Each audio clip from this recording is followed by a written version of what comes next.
नमस्ते। कक्षा 6 मेरा बचपन। वह सुखद सुहाना बचपन मेरा, वह चिंता रहित जीवन मेरा, क्यों लौट कर आता नहीं बचपन का वह क्षण क्षण मेरा। बचपन मानव जीवन का स्वर्णकाल होता है। चिंता रहित क्रीड़ाएं, स्वच्छंद एवं भयविहीन भ्रमण, हर बात में उल्लास की अनुभूति, रो रो कर मचल मचल कर माँ को बुलाना, स्नेह मई माँ का भगा कर आना, झाड़ पोंछ कर हृदय में चिपका लेना और चुंबनों की वर्षा करना तथा बच्चे का हृदय तक तृप्त है हो जाना, इसे ही बचपन का नाम दिया गया है। वर्तमान हरियाणा के छोटे से शहर कुरुक्षेत्र में मेरा जन्म हुआ, वहीं मेरा बचपन बीता। भाई बहनों में सबसे छोटी बहन होने के कारण मुझे अत्यंत लाड़ प्यार मेरा भाइयों और पिता की हथेलियों पर मैंने चलना सीखा। थोड़ी बड़ी होने पर उसी घर पर आंगन की क्रीड़ा का मैदान बनाया। छोटी छोटी बातों पर मचलना, रूठना और रो रो कर अपने हर बात को मनवाना खूब याद है मुझे। आस पड़ोस के समवयस्क बच्चों के मध्य एक दूसरे के साथ खेलते हुए रूठ जाना, फिर छोटी छोटी बातों पर झगड़ा करना ही हमारे आनंद का विषय हुआ करते थे। आसपास के कुत्ते बिल्लियों को तंग करना, यहाँ तक कि मेढक को पकड़कर उसे लिफाफे में डालकर किसी की टोकरी में रख देना मेरे बचपन की दैनिक क्रियाओं में शामिल था। त्योहारों पर माँ द्वारा नए नए पकवान बनाते समय उनके आसपास ही घूमते रहना और माँ के थोड़ा इधर उधर हट होते ही मुट्ठी भरकर भाग जाना, पता चलने पर कान पकड़कर माफी मांग लेना भी मेरे स्वभाव में शामिल था। नए नए कपड़े पहनकर पूजा करना और त्योहार का आनंद भी बचपन में ही आया करता था।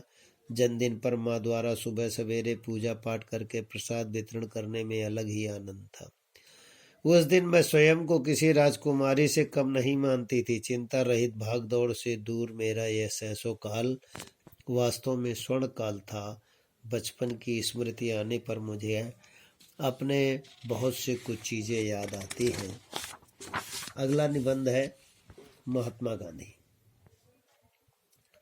सत्य और अहिंसा के पुजारी महात्मा गांधी की गिनती विश्व के महानतम व्यक्तियों में होती है। उन्होंने सत्याग्रह के मार्ग पर चलकर हमें अंग्रेजों की दास्ता से मुक्ति दिलाई और विश्व के अन्य पराधीन राष्ट्रों को भी अहिंसात्मक आंदोलन द्वारा स्वाधीन होने का मार्ग दिखाया। 2 अक्टूबर 1869 को काठियावाड़ के पोरबंदर नामक स्थान पर जन्मे गांधी जी का पूरा नाम मोहनदास करमचंद गांधी था। उनके पिता का नाम करमचंद गांधी और माता का नाम पुतली बाई था। अपनी प्रारंभिक शिक्षा राजकोट में ही पूरी करने के बाद केवल 13 वर्ष की आयु में ही गांधी जी का विवाह कस्तूरबा से हो गया था। मैट्रिक पास करने के बाद गांधी जी वकालत पढ़ने इंग्लैंड चले गए। बैरिस्टर बनकर स्वदेश लौटने के बाद गांधी जी की बॉम्बे हाई कोर्ट में वकालत करने लगे। एक बार किसी मुकदमे की सुनवाई के लिए उन्हें दक्षिण अफ्रीका जाना पड़ा। वहां अंग्रेजी सरकार द्वारा अश्वेतों और भारतीय मूल के लोगों पर किए जा रहे अत्याचार से गांधी जी बड़े खिन्न हुए। स्वयं उन्हें भी एक रेल यात्रा के दौरान अंग्रेजों की रंग भेद नीति का शिकार होना पड़ा। गांधी जी ने वहां अंग्रेजों की नीतियों के विरुद्ध सत्याग्रह आंदोलन द्वारा आवाज उठाई। इसमें बड़ी उन्हें सफलता मिली, इससे गांधी जी पूरे भारत में लोकप्रिय हो गए। 1942 में भारत छोड़ो आंदोलन अंग्रेजों को हथियार डालने पर मजबूर कर दिया। 1930 में उन्होंने दांडी मार्च करके अंग्रेजों को नमक कानून तोड़ा और इसी दौरान आंदोलनों के गांधी जी को गोरी सरकार ने कई बार जेल भेजा। अंततः अंग्रेजों को भारत छोड़ना पड़ा।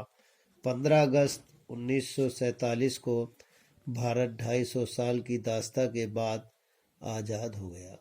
आज़ादी के समय भारत का विभाजन होने वाली सांप्रदायिक हिंसा को रोकने के लिए गांधी जी ने कई उपवास और व्रत किए तथा मजहबी एकता कायम की। 30 जनवरी 1948 को नई दिल्ली